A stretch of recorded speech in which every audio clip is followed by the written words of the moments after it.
skal jeg straks få besøk av Aurora. Det gleder jeg meg til. Hun slapp jo en strålende ny låt på fredag, som vi selvfølgelig skal ta for oss, i tillegg til at Aurora skal gi oss 3 låter som kan løfte denne mandagen et par gode hakk. Petter er nede og henter Aurora akkurat nå. De er straks på plass. Wasted Youth, Goddard og Cat Burns i Selskapssjuk, hvor mandagen allerede har blitt ganske mye bedre, for Aurora er på plass i studio. Så fint å se deg. Hallo. Du bringer utrolig god energi inn, må jeg si. Det er fordi det er mandag. Ja. Det er min favorittdag. Ja, er det på ekte? Ja, det er den beste dagen. Hvorfor det? Jeg vet ikke, jeg elsker tallet 1. Det er så rent. Ja. Det er det samme på en måte bakvendt. Uten, altså, hvis du har bare sånn vanlig Uten sarifler? ja, så er det bare helt nydelig. Og så mandag, jeg liker veldig godt starten på ting. Og så liker jeg vet ikke. Det er bare noe jævlig bra med mandag. Så da, når 2024 startet på en mandag, 1.1., det var en optimal situasjon for deg? Ja, det var veldig optimalt. Jeg var der, og det skjedde. Og jeg tenkte sånn, wow, dette er fantastisk. Hva slags visjoner har du for 2024? Det er jo litt planer på gang. Det er ikke så lenge til du skal på en ganske stor Norgesturné. Nei, det er sant. Jeg skal vel det. Ja. Det blir gøy det. Det er lenge siden, tror jeg. Ja, det føles sånn. Ja, det er så vanskelig å huske hvor jeg har vært, for jeg er på turné veldig mye overalt. Ja. Så jeg husker aldri hvor. Jeg tror jeg har litt dårlig hukommelse, for jeg husker aldri hva jeg gjorde. Sånn, mitt første minne i dag er når jeg kom inn her. Ja. Men jeg husker ikke. Du var der også. Ja, jeg var der. Men jo, ja, det blir deilig å spille i Norge igjen. Ja. Og det blir deilig å skal reise litt rundt. Jeg tror jeg skal til Sør-Amerika, Nord-Amerika, kanskje litt sånn Europa-turné. Ja. Jeg vet ikke om jeg skal til Asia i år, eller om det er neste år. Men det blir deilig det. Ja, fantastisk. Så jeg har ikke noe særlig visjon, men jeg har en plan. Ja. Og det er å bare gjennomføre. Ja.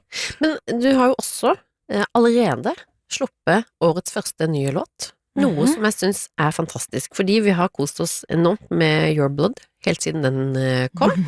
Og så nå The Conflict of the Mind. Fortell oss litt om den låta før vi kjører den ut på lufta. Ja, altså jeg har hatt veldig mye på hjertet. Jeg har skrevet veldig mye i det siste. Jeg skulle egentlig ha en pause, men så klarte jeg ikke å dy meg. Dy deg? Ja. Så jeg har skrevet utrolig mye mens jeg har vært på turné.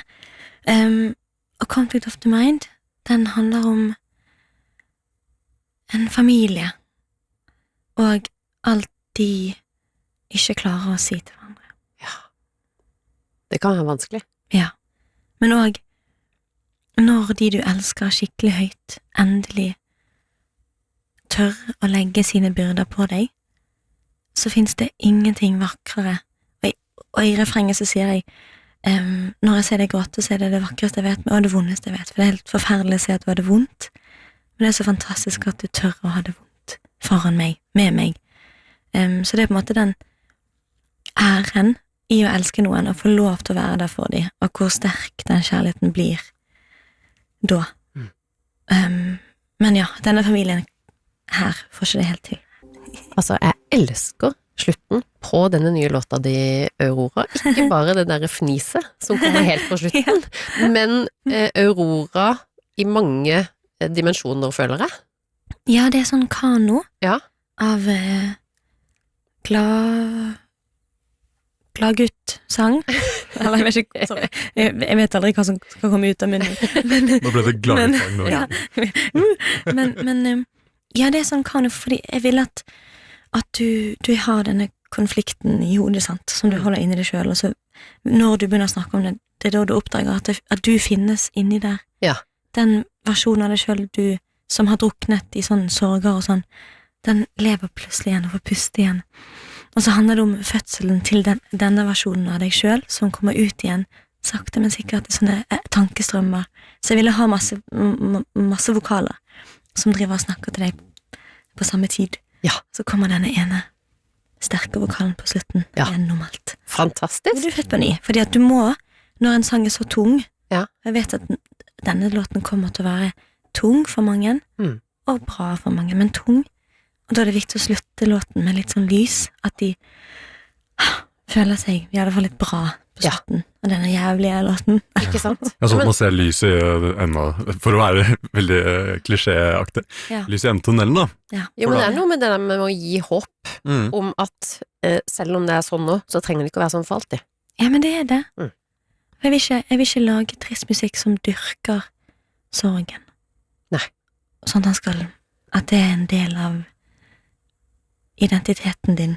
Du må ha det vondt for å være den du er. Jeg vil lage musikk som helbreder sorgen, og som viser deg at du og sorgen er to forskjellige ting.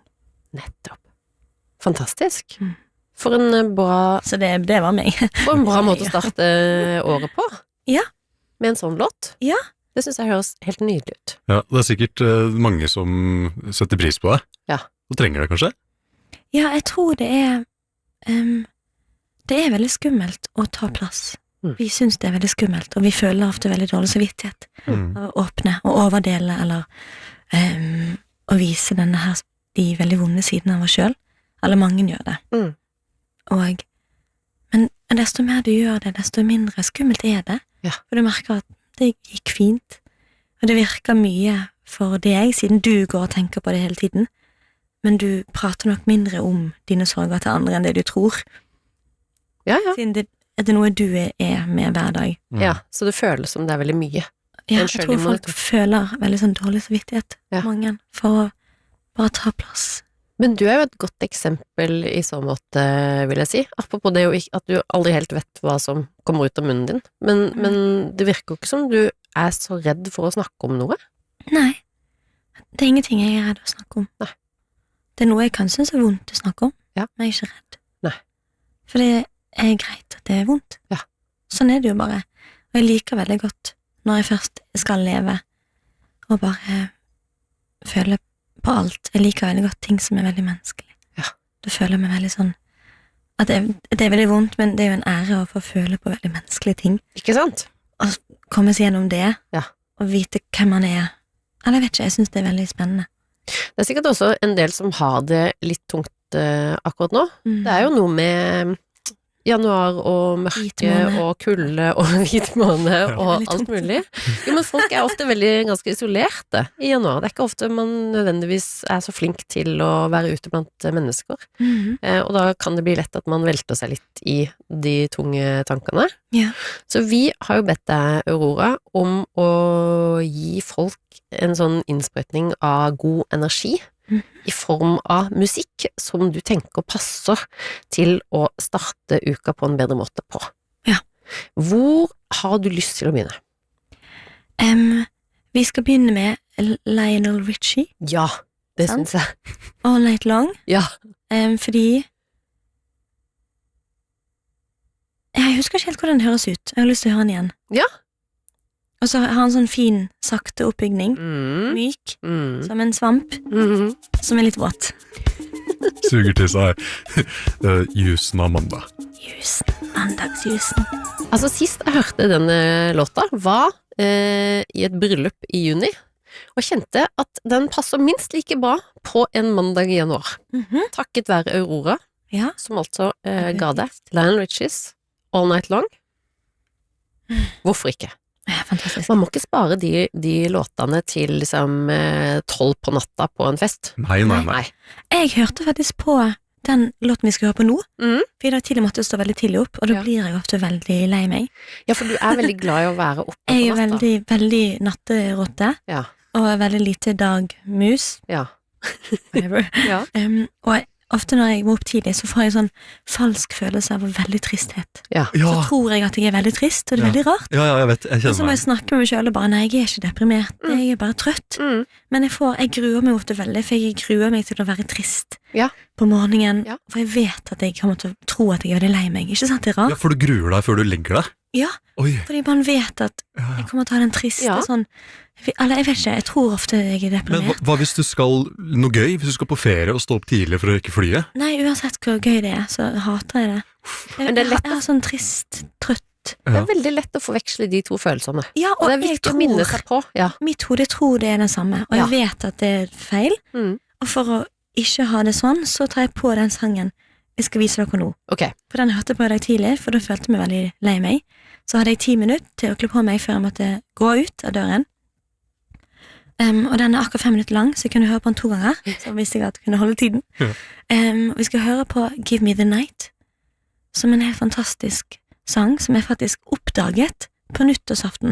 Ja. Jeg har aldri hørt den før. Oi. På nyttårsaften i fjor. Ja. Jeg fikk helt bakoversveis, som ser forferdelig ut når du har lugg. Så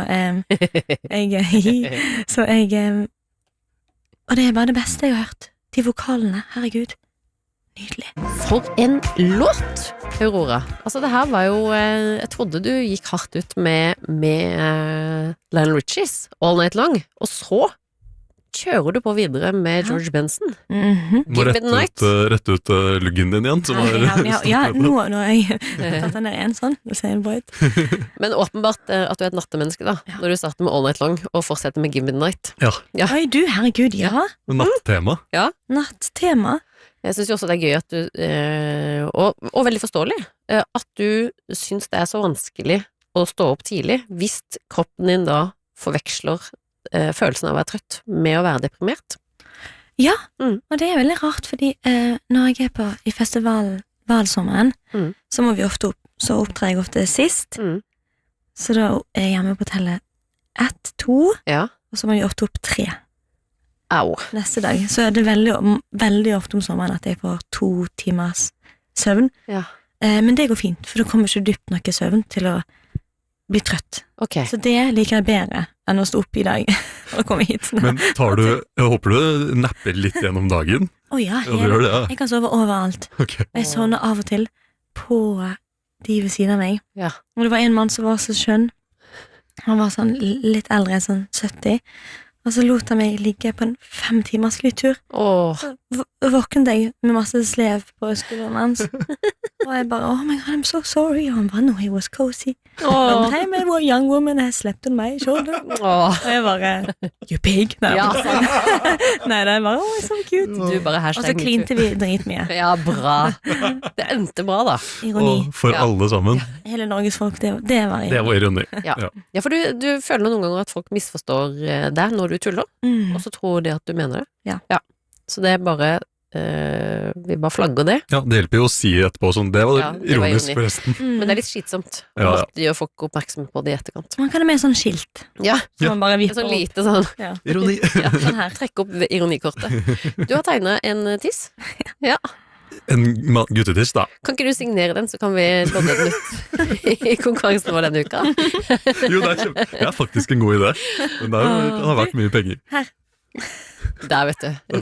En ekte original Aurora. Men du sier jo at du har vært ganske kreativ i det siste. Selv om du egentlig skulle ha pause, så har det kommet ny musikk ut av det. Betyr det at det er liksom mye å glede seg til sånn utover liveshows for Aurora-fansen i 2024? Ja, jeg vil si så. Ja. Jeg ville kunne påstå det, ja. Bra, det er godt. Vi trenger jo ikke vi trenger ikke noe konkret. Det er nok for meg, og nok for mange å bare vite det der. Ja, det gjør litt godt. Det gjør litt godt. Bare vite det. Og så er det jo litt deilig også at etter å ha da gitt oss 2 klassikere, vil jeg si, All Night Long og Give Me The Night, så er det enda en låt i vente fra Aurora, dagens DJ og dagens DJ. Selskapssjuk. Ja. Det er en ære å avslutte den praten. Er det slutten? Ja. Ok. Det er en ære å avslutte denne praten med alle dere. Takk for at dere hørte på. Nå skal dere få høre Everybody Wants to Rule the World, fordi i mitt hjerte vil du, kjære lytter, alltid være en